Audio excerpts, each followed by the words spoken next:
ఇంకోవైపు అడుదాం ఆంధ్రలో కూడా స్కామ్ జరిగిందని చెప్పేసి కూడా అంటున్నారు. రేపు మాపు రోజాను కూడా అరెస్ట్ చేసే అవకాశం ఉందని కూడా వార్తలు వస్తున్నాయి. ఆడుదాం ఆంధ్రాలో అవినీతి జరిగిందా లేదా అనేది విచారణ సంస్థ తేల్చాలి. ఆడుదాం ఆంధ్రాలో అవినీతి జరుగున్నా జరగకపోయినా రోజా గారు ఈ కేసులకి ఈ సబ్జెక్ట్లో ఏమీ కాదు. అవినీతి జరిగిందా లేదా నాకు తెలియదు, అది విచారణ సంస్థలు తేల్చాలి. ఏమి జరుగున్నా రోజా గారిని ఈ విషయంలో ఏమి చేయలేరు. రీజన్ ఏంటంటే ఆడుదాం ఆంధ్ర రోజా గారు ఎప్పుడు తప్పు చేస్తారు?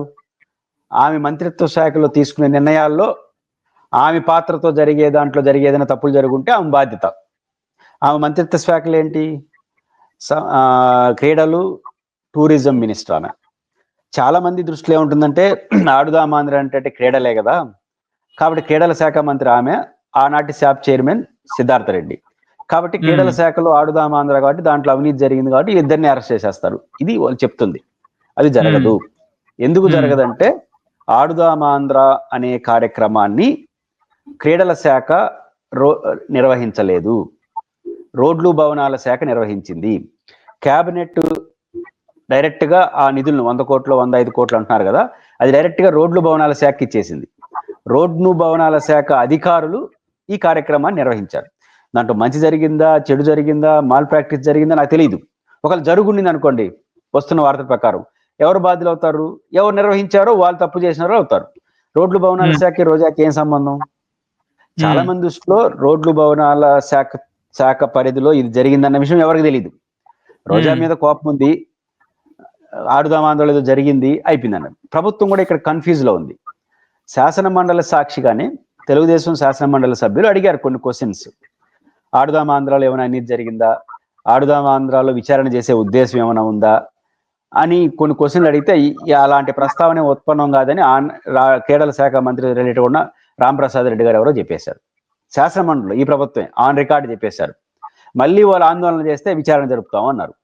అంటే ప్రభుత్వ ఉద్దేశంలో ఈ విచారణ ప్రారంభం 1 year వరకు అలాంటి ఉద్దేశమే లేదు. అంటే ఇక్కడ క్లియర్గా అర్థం అవుతుంది కదా. కాబట్టి ఈ కేసుకి రోజా గారికి సంబంధం లేదు. క్రీడలు అనగానే ఆడుదాం ఆంధ్రగానే క్రీడలు అనగానే క్రీడల శాఖ మంత్రి రోజా. పైపించు రోజా గారు ఈ ప్రోగ్రామ్స్ మొత్తం గెస్ట్గా వెళ్ళారు.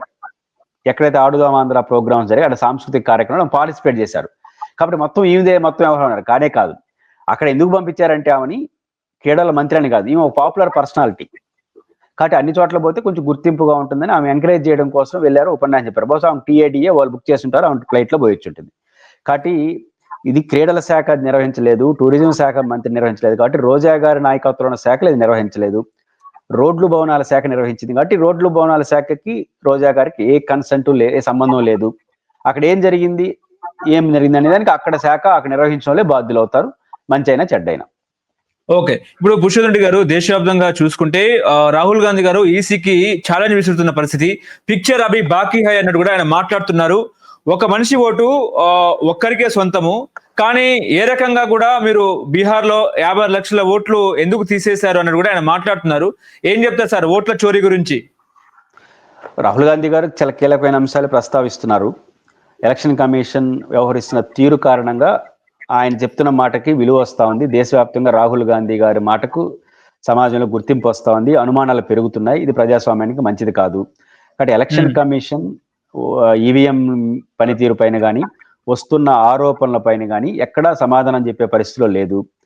ఫామ్ 20ని ఇన్ టైంలో పెట్టలేదు. 2 ఫామ్ 20లో పెట్టిన లెక్కలు కూడా తారుమారు కాకపోయినా ఒకదానికి అనుమానాలు వచ్చేట్టుగా ఉన్నాయి. అన్నిటికన్నా మించి మీరైనా నేనైనా ఓటు దేన్ని చూసి నిర్ధారణ చేసుకుంటాము, దేన్ని నిర్ధారణ ఉంటుంది, ఈవీ ఫ్యాడ్లు చూసి నిర్ధారణ చేసుకుంటాం. ఈవీ మెషిన్ లో ఓటేస్తాం, ఈవీ ఫ్యాడ్ లో గుర్తు కనపడుతుంది. ఇప్పుడు 40 రోజుల్లో ఉండాల్సినటువంటి సమాచారాన్ని 20 రోజుల్లోనే డిస్ట్రాయ్ చేసేసినారు. ఎందుకు చేయాల్సి వచ్చింది, ఏం బరువా? కాబట్టి ఎలక్షన్ కమిషన్ నడుస్తున్న తీరు, ఆరోపణలు వస్తున్నప్పుడు వాళ్ళు ఇచ్చే సమాధానం రాహుల్ గాంధీ పోరాటానికి బలాన్ని చేకూరుస్తున్నాయి.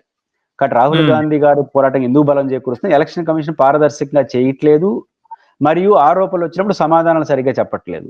కాబట్టి ఎలక్షన్ కమిషన్ యొక్క వ్యవహార శైలి అనేది రాహుల్ గాంధీ గారి పోరాటానికి బలం చేకూరుస్తుంది.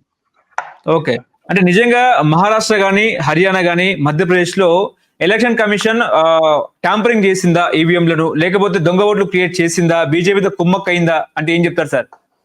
కుమ్మక్కయ్యారా లేదని ఎక్స్పర్ట్ చేర్చాలి, మనం కాదు. బేసిక్ గా అనుమానాలు వస్తున్నప్పుడు అనుమానాలు నివృత్తి చేయాలి. ఖచ్చితంగా మహారాష్ట్రలో అంతకుముందు జరిగిన 1 year క్రితం జరిగినటువంటి ఎలక్షన్లో, ఎంపీ ఎలక్షన్లో 2024 ఆ ప్రాంతంలో అనుకుంటాను, ఎలక్షన్ జరిగినప్పుడు వీళ్ళు మెజారిటీ ఎంపీ సీట్లు గెలుచుకున్నారు. 35 సీట్లు గెలుచుకున్నారు కూటమి, శివసేన కూటమి. కానీ ఉల్టాగా ఆ తర్వాత 6 నెలలకు 10 నెలలకు అసెంబ్లీ ఎన్నికలు జరిగితే ఘోర పరాజయం అయిపోయింది శివసేన. ఇట్లా ఎందుకు జరుగుంటుంది? ఒక్కొక్క ఇంట్లో 600 ఓట్లు, 70 ఓట్లు, కుక్కల పేరుతో ఓట్లు, ఇవన్నీ పోలై ఉండడం, ఇవన్నిటి వచ్చినప్పుడు దీనికి హేతుబద్ధమైన సమాధానం ఎలక్షన్ కమిషన్ చెప్పట్లా. అందువల్ల అనుమానాలు వస్తాయి. అనుమానాలు నివృత్తి చేయాల్సిన బాధ్యత ఎలక్ట్రానిక్ ఓటింగ్ లో జరిగిందా లేదనేది ఎక్స్పర్ట్లు చెప్పాలి, విచారణ సంస్థలు చెప్పాలి తప్ప మనం చెప్పలేం. ఇప్పుడు ఈ ఓట్ల చోరీ ఉద్యమంలో జగన్మోహన్ రెడ్డి కూడా భాగస్వాములు అయితే ఎట్లా ఉండే అవకాశం ఉంది? ఓట్ల చోరీ ఎలక్షన్ కమిషన్ చేస్తున్న దానిపైన వాళ్ళ పోరాటం ఇండిపెండెంట్ గా ఉంటుంది. కాంగ్రెస్ తో అయితే ఆయన కలవడం అనే విషయం ఈ రోజు ప్రకటనతో తేటతెల్లమైంది. కానీ కాంగ్రెస్ తో కలిసి ఆయన ఆందోళన చేయడు, బట్ ఆయన పోరాటం ఆయన కొనసాగిస్తూ ఉంటాడు. వాళ్ళు చేయాల్సిన లీగల్ ఫైట్ కానీ, వాళ్ళు చేసిన ప్రజా పోరాటాలు వాళ్ళు ఇతరులతో కలుస్తారు తప్ప కాంగ్రెస్ తో కలిసి చేసే పరిస్థితి కనపట్లేదు. ఒకవేళ బీజేపీకి క్వశ్చన్ వేస్తే బెయిల్ మొత్తం రద్దయి జగన్మోహన్ రెడ్డి జైలుకి వెళ్ళే కూడా అవకాశం ఉన్నట్టు కూడా వార్తలు వస్తున్న పరిస్థితి. అందుకే ఆయన సైలెంట్ గా ఉన్నారా అంటే ఏం చెప్తారు? సైలెంట్ ఉంటే హర్యానాలో బీజేపీ గెలిస్తే ఎందుకు క్వశ్చన్ చేసినాడు ఎలక్షన్ కమిషన్ ని? మహారాష్ట్రలో బీజేపీ అయితే గెలిచింది, ఆడ క్వశ్చన్ ఎందుకు చేశాడు? కాబట్టి జైలుకో వాటికో భయపడిపోయే పరిస్థితి ఉండదు. ఆయన రాజకీయ ప్రత్యర్థి బీజేపీ కాదు, కాంగ్రెస్ కాదు, కాబట్టి వాళ్ళతో పట్టించుకోవట్లేదు. రెండు, ఇక్కడ కాంగ్రెస్ పార్టీలో ఉన్న నాయకత్వం కాస్త ఆయన్ని పర్సనల్ టార్గెట్ చేస్తున్నారంటే ఆయన కాంగ్రెస్ తో కలవడు. అంతమించిన లాజిక్ ఉండదు. భయపడేటంటే రాజకీయ పార్టీని ఎట్టడుపుతాడు? అందుకే అంటే ఎందుకు మోడీని క్వశ్చన్ వేస్తలేరు అన్నట్టు కూడా చర్చ నడుస్తుంది. ఎందుకు వేయాలని ఆయన అవసరమైన క్వశ్చన్లు వేస్తాడు, కానీ బుద్ధిబుట్టిన క్వశ్చన్లు దేశంలో ఉన్న క్వశ్చన్లు వేసుకుంటా ఉంటాడా? ఆయన ఈ రాష్ట్రానికి అవసరం, ఆయన రాజకీయ పార్టీకి అవసరం ఎంతవరకు ఉంటుందో అంతవరకే ఫైట్ చేస్తా. ఆయన రాజకీయ ప్రత్యర్థి కాదు బీజేపీ. రాహుల్ గాంధీ క్వశ్చన్స్ చేయనట్టుగా జగన్ క్వశ్చన్స్ చేయడు. ఎందుకంటే రాహుల్ గాంధీకి ప్రత్యర్థి మోడీ, జగన్కి ప్రత్యర్థి చంద్రబాబు నాయుడు గారు, పవన్ కళ్యాణ్ గారు. వీళ్ళు వదిలేసిపోయి సంబంధం లేని మోడీని ఎందుకుంటాడు? కాబట్టి ఆయన ఎవరు ప్రత్యర్థితో వాళ్ళు పట్టించుకుంటాడు. ఆయన ఎంతవరకు అంతవరకే మాట్లాడతారు. రాజకీయ పార్టీ రాజకీయం చేస్తుంది తప్ప దేశంలో ఉన్న సమస్యలను ఆయన ఎత్తినేసుకొని ముత్తుపల్లి రాలు కొట్టుకోరు కదా. Okay, thank you sir.